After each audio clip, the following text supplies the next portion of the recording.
has been another night of serious violence on the streets as protesters have attacked a police office, set a car on fire, and they've surrounded a mosque in Sunderland.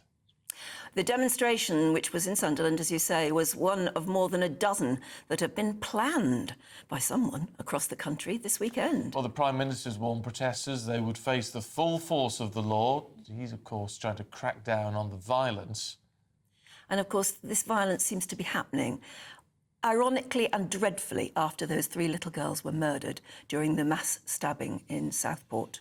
I do think it is very difficult to think about how we manage all this. And the fact we sort of say it's in the wake of what's happened in Sunderland, it's got nothing to do now with Sunderland, with Southport, has it? But clearly, whoever is orchestrating these events is using Southport as some sort of a trigger. Excuse. And it may be an excuse, yeah. But for what, you ask? What good? I mean, I've heard many commentators say, what do they think they're achieving? And I think the answer is that they don't think at all. They're just looking for an excuse to cause trouble. Well, I think some are, but there is... I think Mark White, our Home and Security editor, has put it very well over the last couple of days when he's talked about the fact that there is now great parts of the British community who feel unheard, underrepresented, ignored by the politics, but not ignored by the police, when you compare it to this idea of two-tier policing, where, you know, if you've got a pro-Palestine march and all awful things are chanted, nothing seems to happen, but you shove a load of white people together and the police move in with riot gear. But if you look at some of the crowd there, some are kicking stuff, throwing stuff and all the rest of it. Everybody else is filming it. Yeah. So this is a sort of... it's a social media event, and that's what stokes up hatred and, I don't know, awful feelings amongst everybody else who's watching. Everybody's holding their phone up to film it. Yeah.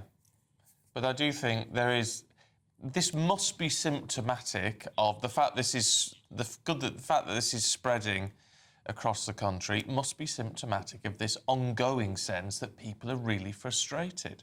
Now, whether they're rightly frustrated or not, but that underlying issue's got to be addressed, hasn't it? Yes, and how? Well, certainly not. I tell you, one of the phrases you hear from politicians and spokespeople at this point, they say, oh, this sort of violence has no place in our society.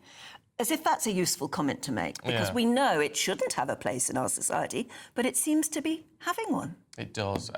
Meanwhile, the brunt of all of this seems to be police officers. Oliver Laurence, I think, can hear us now. Oliver, what do you make of all of this? Yeah, good morning, Stephen. Good morning, Anne. Yeah, troubling scenes overnight, and obviously police bracing themselves for what could be a very busy rest of the summer and equally a very busy weekend with protests and rallies planned right across the country. Now, we've seen policing grappling with this issue over the past week following the tragic deaths of 3 young people in Southport. And obviously, we do say this violence is totally uncalled for, detracts from the real need to support families who are grieving at the moment. But there is a real challenge here for government to really overcome these issues, bring communities back together, and ultimately support policing, who is trying to lead communities through this and to support them as best they possibly can. But we are seeing, let's not mince our words here, thuggish behaviour occurring on our streets. Now, police are the victims of that, trying to bring stability back to our communities. Now, I mean, when you look at these recent scenes from Sunderland and elsewhere, when it's happened before, you see the police doing their very best and not acting like we might expect police to in America, where I think they'd be shooting or bringing out the water cannon or something. And I don't know, it seems to the average onlooker that are our police actually proactive enough? I think there's a couple of things to mention here. So policing in the UK in terms of public order has been a global leader in terms of its response to these sort of events over many, many years.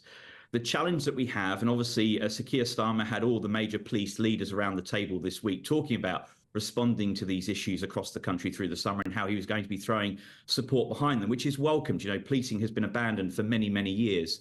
Now, it's one thing to enact these plans and to see how police respond. The problem we have, and the challenge I think we're going to see over the coming days and weeks, is resourcing. It's the experience that one needs at the front of those policing public order lines. It's the experience you need to have the numbers.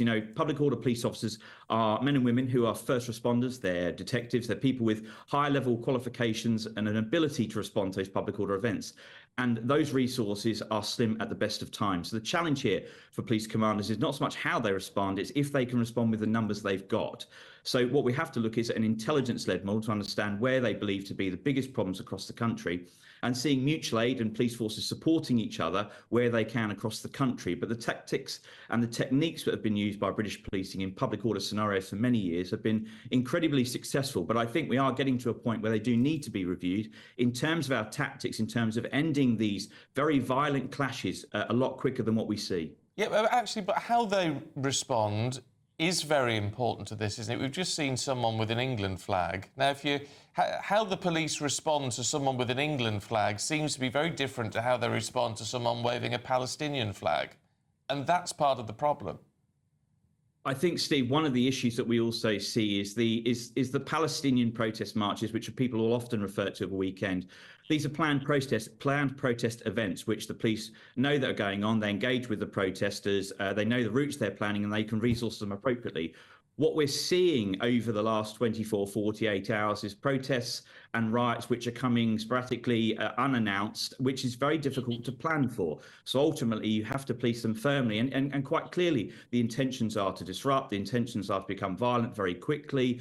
And it's very, very difficult for them, police, to mobilise resources as quickly as we'd like to see. But I think there is a broader question here, because obviously the argument starts to come in of two-tiered policing in terms of how we're policing different groups. I think policing has got to get a grapple over that. Otherwise, I think that rhetoric may continue to gain momentum. It's not a cause I believe in myself, but I think policing does have to have a strong conversation and a strong inward look as to how it polices different groups at different times. It is said, isn't it, that the police at the moment are anticipating these events, at least by trying to clear up jail space or a police prison space, and are redirecting certain prisoners around the country to cope. Is that enough, and is that realistic? Is it practical? Well, I think one of the biggest challenges that policing faces is the power and evolution of social media and how quickly the messages will fly around the country in terms of people trying to mobilise others to take part in their causes, which I think is what is causing alarm amongst police authorities in terms of the numbers that they could be dealing with. I think they'd like to hope that they're planning for enough spaces potentially for those that may be arrested as a result of these events. But I suppose it's a little bit of an unknown. You would hope, and I think the police will be praying for wet weather. That generally keeps quite a number of people away from these types of events. But I suppose, the spaces which are being freed up is a hypothesis by police that, the expectation is that lower numbers will cause violent disorder. There's always a small pocket, and hopefully those that do turn out will be mainly peaceful. But that remains to be seen. In all of this, and I know you've got to look at how these things are policed and manned and resourced and all the rest of it, but there's no point looking at all of that, is there, unless also the authorities, the government, is looking at the underlying issue. The tension across the communities and across this country has been at a knife edge for quite some time.